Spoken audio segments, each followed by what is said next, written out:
Não,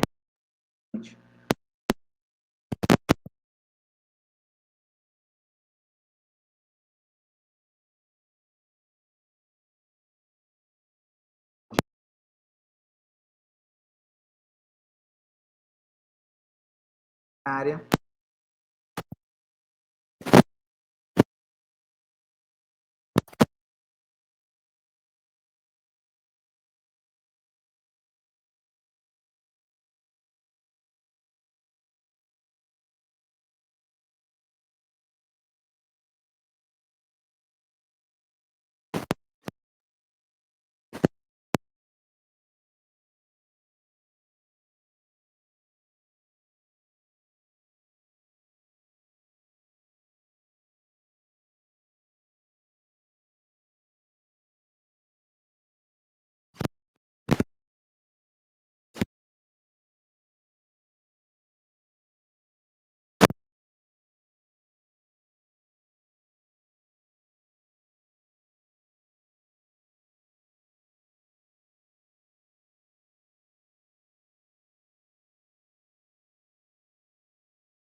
De direito que geram múltiplos processos.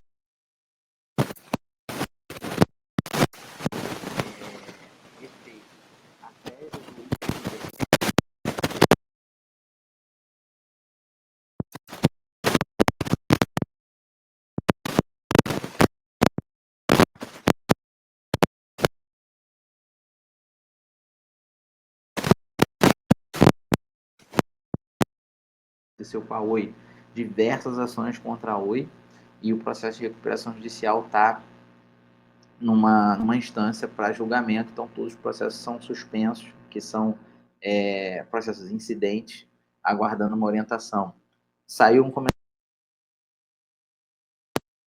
nada, em determinado período de 1990 a 95, vai ter direito a receber um valor X.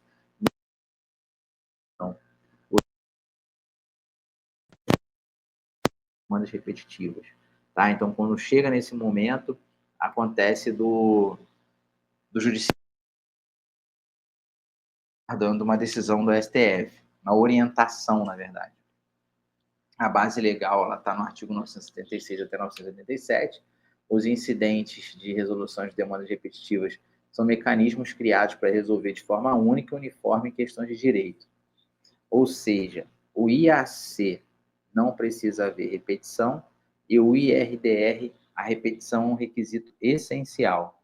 Tá? A gente vai passar aqui para o IAC. O IAC é um incidente de assunção de competência. É um instrumento previsto no CPC.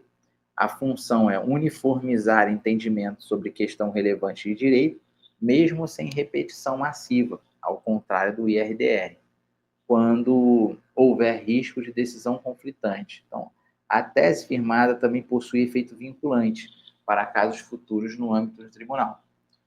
O incidente de assunção de competência é um instrumento processual interno do tribunal, que é utilizado para que, caso seja julgado pelo órgão de maior composição, quando houver relevante questão de direito e que precise ser decidida de forma uniforme, ou seja, o IRDR exige repetição de processos, o IAC basta relevância de risco de divergência, ainda que seja caso isolado. Então, posso ter um caso isolado que aquela decisão pode afetar, de alguma forma, o judiciário. Pode abrir um precedente complicado para o Poder Judiciário. Então, a análise de risco de divergência é válida para se orientar os tribunais inferiores no caso de incidente de assunção de competência. Tá? O IAC será instaurado quando houver relevante questão de direito, necessidade de prevenir e compor divergência entre órgãos fracionários e a ausência de repetição de múltiplos processos. O objetivo é evitar interpretações divergentes dentro do mesmo tribunal, uniformizar entendimento jurídico sobre matéria relevante, dar segurança jurídica e previsibilidade. Aqui o IAC, o relator ou qualquer desembargador pode propor a IAC. O caso é remetido para o julgamento do pleno, pelo pleno ou órgão especial tribunal, e a decisão vincula os demais órgãos fracionários, que são câmaras ou turmas, tá?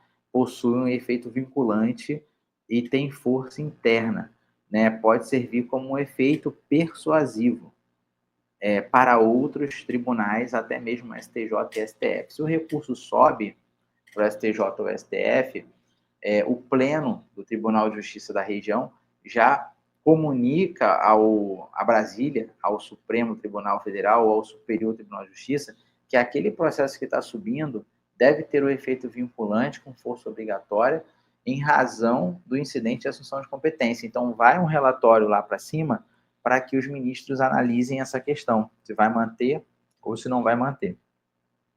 Aqui eu falo da diferença essencial entre IRDR e IAC. Esse material eu disponibilizei para vocês na plataforma.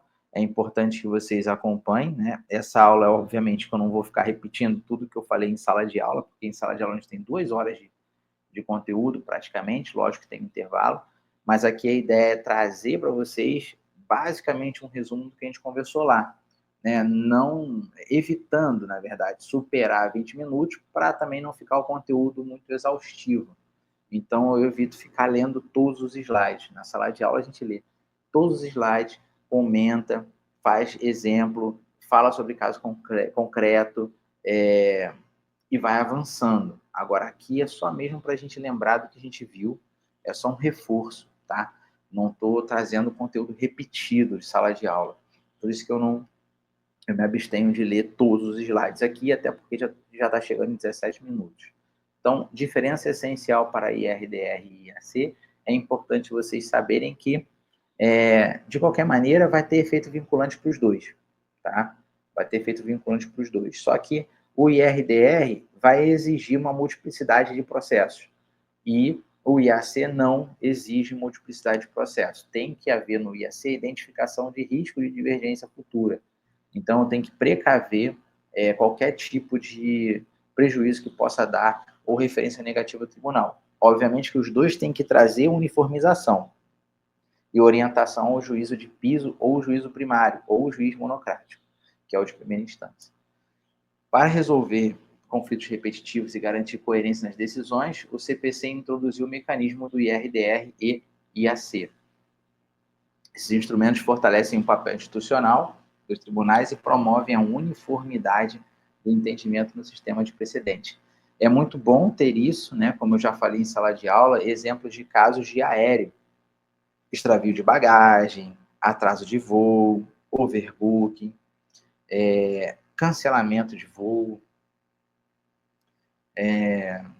qualquer tipo de incidente dentro de um aeroporto em relação a empresas de aviação, nós temos diversas ações. Então, pode haver um IRDR nessa situação. Alguns estados têm problemas de horário de voo e esses alguns estados têm muitas ações contra empresas de aviação. Então, há uma orientação dos tribunais superiores para gerar um parâmetro de julgamento dentro do caso concreto. Obviamente, que um extravio de bagagem que contenha apenas roupas íntimas, vamos dizer assim, pode gerar um dano diferente daquele extravio de bagagem que, além das roupas íntimas, contém determinados documentos que a pessoa pode precisar para uma reunião de fechamento de negócio. Se provado isso no processo, a análise do caso concreto, em termos de valor de dano moral ou valor de dano material, vai variar, porque vai depender do impacto que esse tipo de extravio de bagagem vai causar ao jurisdicionado. O jurisdicionado é aquela pessoa que busca recorrer questões no Poder Judiciário. Postura reflexiva ou crítica do operador do direito. Então, aqui a gente tem a necessidade de saber quando seguir o precedente e quando propor sua superação. Domínio técnico de uso preciso dos dispositivos legais e dos entendimentos consolidados.